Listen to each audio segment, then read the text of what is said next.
Freedom consists of not refusing to recognize anything above us, but in respecting something which is above us. For respecting it, we raise ourselves to it, and by our own very acknowledgement, prove that we bear within ourselves what is higher and are worthy to be on a level with it. Johann Wolfgang von Goethe. Life is short. Sometimes we think that life is long, but sometimes we also think that life is short. And the thing is, our time for learning and being creative is limited. It's not infinite. It is finite. There's a certain period of time in our life that we are creative human beings. Some don't even live to be creative at all. Without any guidance, we can waste valuable years trying to gain knowledge and know things and practice from different sources.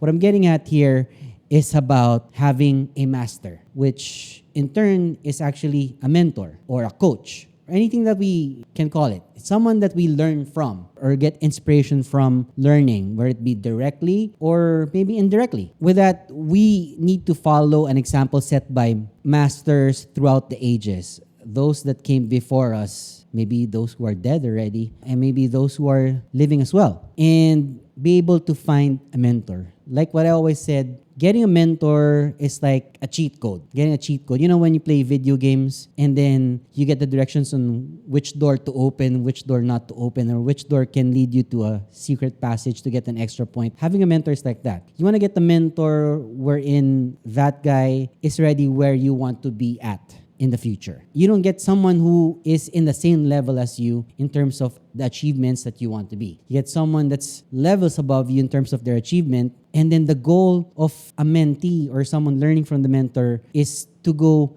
beyond it, beyond the mentor. I always thought that being a mentor meant that my students should be at the same level as I am. No, it's not. And the goal is to surpass your mentor in terms of what they've achieved and done. And as a mentor, that is one of the greatest achievements that you can have. If someone chooses you to be their mentor, you should readily not just accept it, but take it as a challenge for yourself that you want to help someone be better than you. I mean, people are happy that when you succeed, but then they're not happy when you start surpassing them. And it's the wrong mindset to have. Even if someone surpasses you and you're the one that taught them, you don't actually even deserve to be called, the reason for their success, because they still did it all by themselves. There's a saying I always hear a lot that work hard until your idols become your rivals. They shouldn't even be your rival. In fact, there's always a piece of the pie that everyone can get. You're not taking from them. They're not stepping on your market because they've created their own market as well. If they learn from you, then you should be proud that they learn from you. The mentor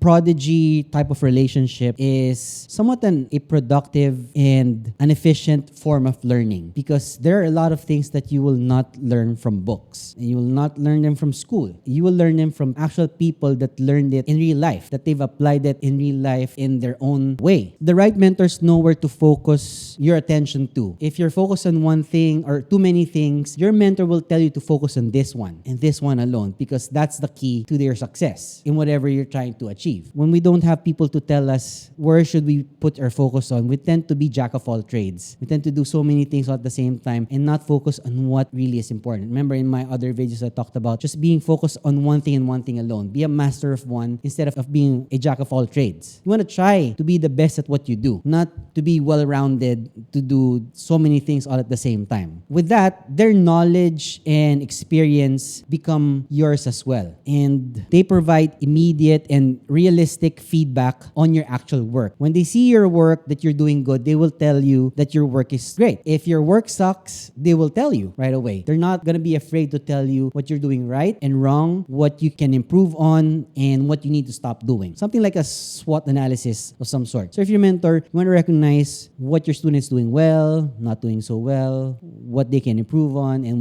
what they need to stop doing. Through an intensive person-to-person interaction, you can absorb a way of thinking, like a mindset that they have that you don't have yet. And I've learned how to grasp a lot of those from different mentors that I've had throughout the years. And I still gain that knowledge from them. You absorb a way of thinking that contains great power, and it can be something that you can adapt to your individual self, in your heart, in your mind, in your spirit as well, all together as one. I have a spiritual coach, and I have a mental coach, and I have a business coach, and I have a physical coach as well for my health. Different fields, you get someone who's a so-called expert in their field. Doesn't matter if they apply to themselves or not. The important thing here is that the learning that you can get from them. Choose a mentor who can fit best your needs and connects to your goals or your life plans. Whatever your plan is, they should know what your plan is. When I talk to you, I need to know what's your target, what's your goal, right? When I spoke to you about learning about what's your need, what you want to know, I need to know what it is exactly so I can know if I can help you or not, right? That's the first thing that I ask any of my students, is that I need to know what your goal is. And if you don't know what your goal is, I will help you find out what your goal actually is, because that's what's going to make you excited to do the things that you want to do every day, because you have a purpose. You have a sense of purpose. Purpose will create passion for you. When you know what your purpose is, you will find the passion in you to wake up every day, to sleep every night early, so that you do things over and over again, repeatedly, constantly, with discipline and consistency. As a student, once you have internalized the knowledge of your mentor or your coach, so you must move on and not remain in their shadows. You cannot in any way be in their shadow. You have to shine out of their shadows, not because you want to surpass. You want to be in front of them, but you want to shine in your own way as well. Not to disrespect the mentor that you have. But your goal is always to surpass your mentor in brilliance and in mastery of the skills that you learn from them.